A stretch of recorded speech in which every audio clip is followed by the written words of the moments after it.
Welcome back. This vlog definitely looks a little different than our usual vlogs.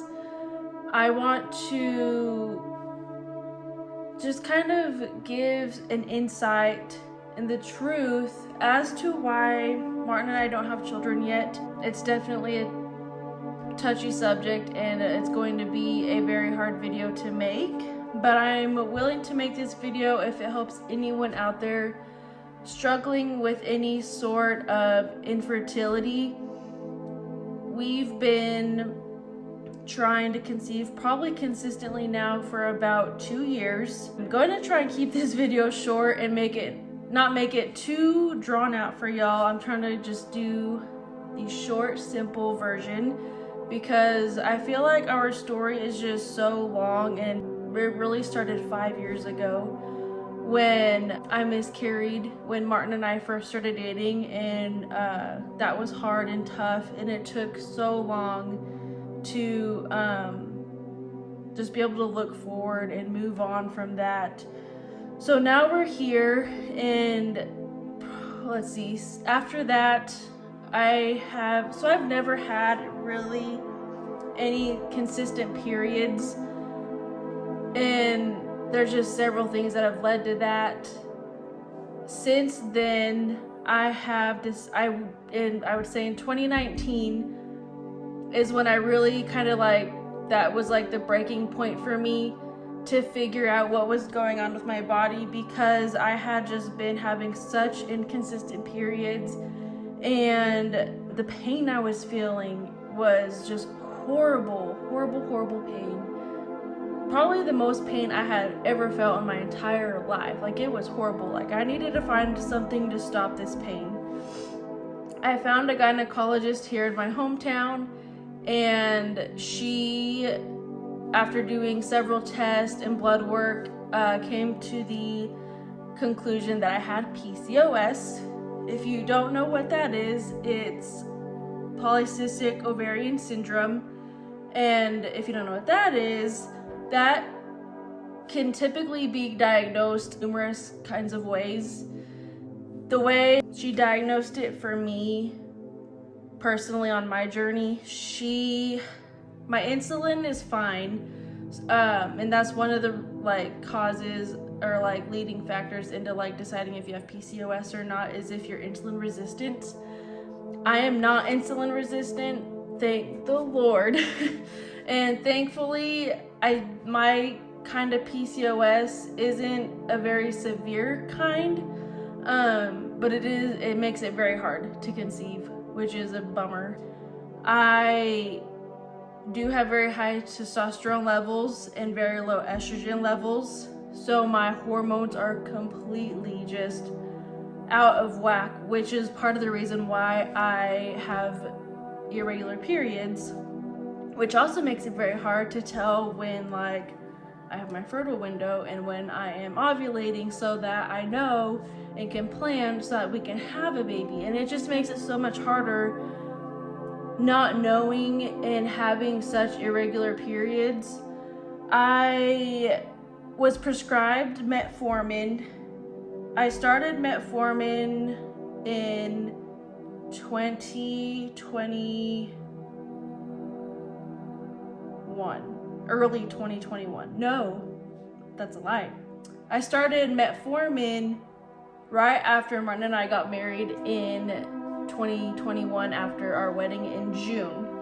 I remember I started it when we got back from our honeymoon in July, and so I had been on it from July of 2021 until probably about, I would say, November, December of 2022.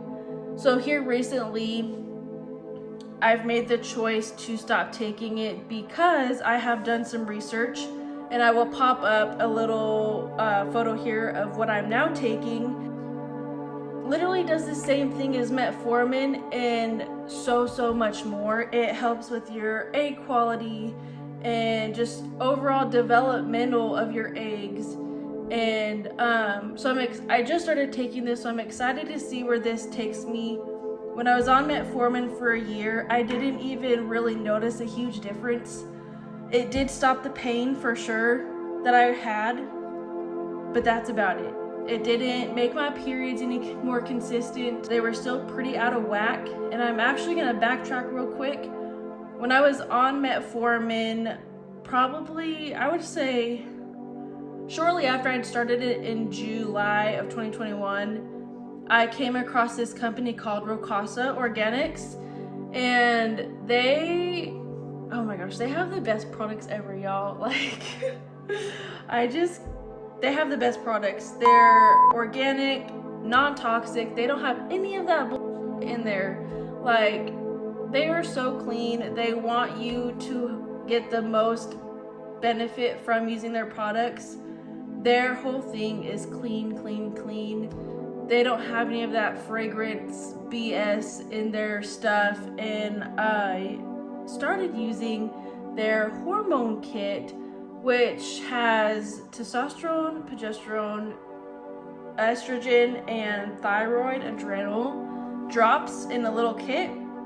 And I started using all 4 of those together. I would do 2 in the morning and the other 2 at night. And y'all, when I tell you, that made a difference. I noticed I had more energy. I wasn't as tired. Like, I don't know if y'all know this, but PCOS can just make you so tired. And sometimes it is just not controllable and it sucks. And when I started taking those drops, I was more energetic, less tired, less fatigue, just so much stuff. And also on top of that, for the first time that I can recall in my adulthood, I had 3 consecutive periods, like 3 each month, like 3, and then it was just back to back. It was insane and so cool. I had never experienced that. And then out of the blue, they kind of, that next month after the 3rd period, it kind of just stopped. And so I reevaluated some things and decided to stop the hormone kit for the time being. And that is when I was solely on just metformin, still noticing no difference. And then after that is when I had decided to stop taking metformin and take this new supplement called Mile and Nositol. And I'm just in the beginning stages of it. I haven't been using it long enough to know what it's gonna do, how it's gonna help. I will definitely provide an update when I do know. I've probably only been using it like a week, consistently a week. And so I'm really excited to see what that does for like my, my egg development and my ovaries. I do get cysts on my ovaries, and I'm sure I still have some. I haven't had one pop on me probably in a good solid year. And when one pops, that is the most godly, just like horrible pain ever. Of course, I've never given birth, and if I had to guess what giving birth felt like, I feel like that's what it would be like. That's how painful it was. I had never felt any kind of pain in my body like that before, and I haven't felt it since. My periods are definitely still irregular. It's been it's been irregular, but kind of regular. The last, I would say probably 4 to 5 months, I've been getting a period consistently every 2 months. So it's weird that it's inconsistent, but consistent in that way. But still just makes it so hard and challenging to figure out when I'm ovulating. It's been so hard. And y'all, we're so ready to be parents, and I know in God's timing it'll happen, but I just wanted to put this video out there in hopes that anyone out there that may be struggling with infertility or knows someone struggling with infertility, maybe this video can help in some of the things I've used, and maybe I can learn something from y'all. it's just kind of, we're in this together, and I just hope soon that we can finally just have a little miracle baby. With that being said, I hope this clears up a lot of just confusion as to like why Martin and I haven't had children yet.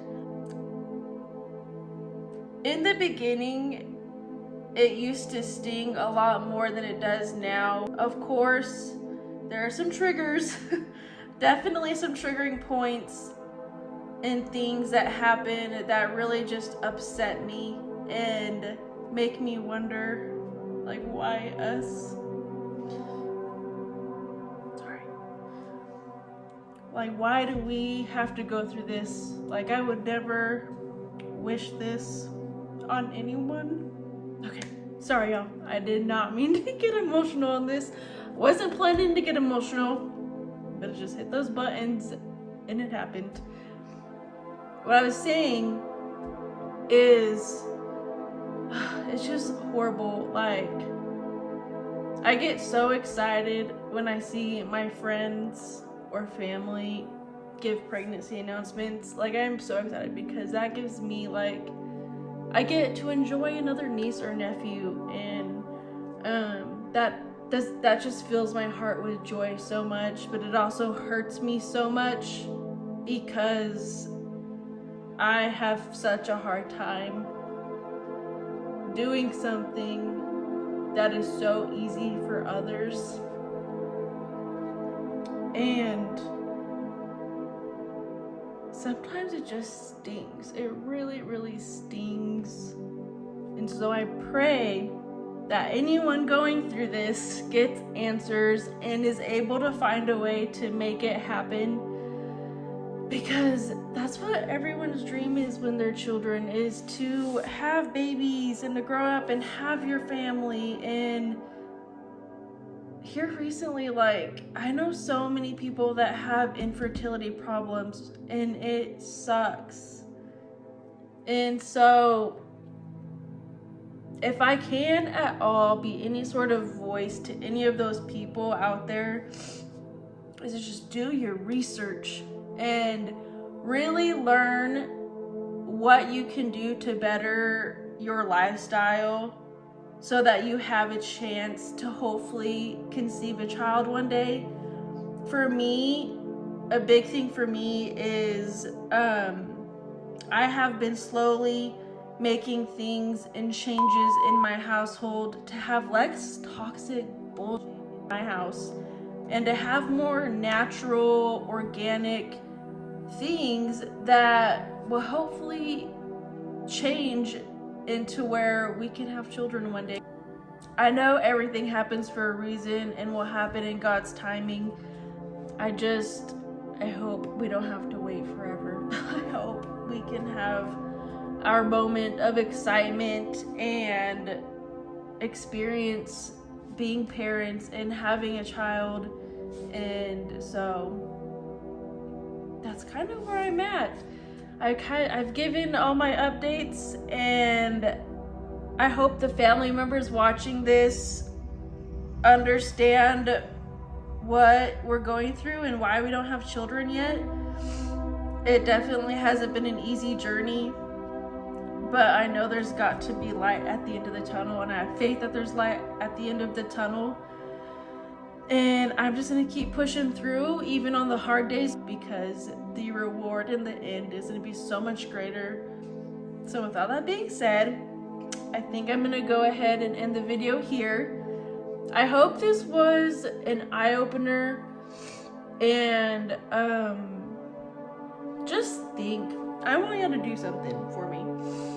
The next time that you are curious, or just, I know you're not trying to be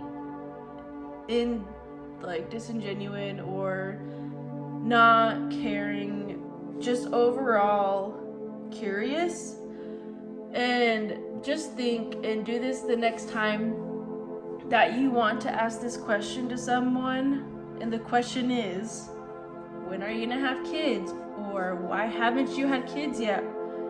You asking those things to someone, you don't know what you're doing to them by asking those questions. I know you don't mean any harm by it, but someone could be having infertility issues like me, who it hurts every time someone asks, when are you gonna have kids? Why haven't you had kids yet? It hurts. And there may be people out there that don't want children and are just uncomfortable talking about it. There are people out there that they just may not be ready yet. And so just the next time you have that question or any type of question like that in your head, please take that into consideration and think about that question in your head and how someone may take that question before asking it. I don't mind answering the question for people, but people ask over and over and over and over when we're gonna have kids. It just hurts and stings every single time. And this is part of the reason why I wanted to make this video, so that anyone and everyone asking why we haven't had kids, why we don't have kids yet, I hope this answers your question. It'll happen when it happens. I think out of anyone, Martin and I want children more than anyone who's asked us when we're gonna have kids. That day will come when God says it's time.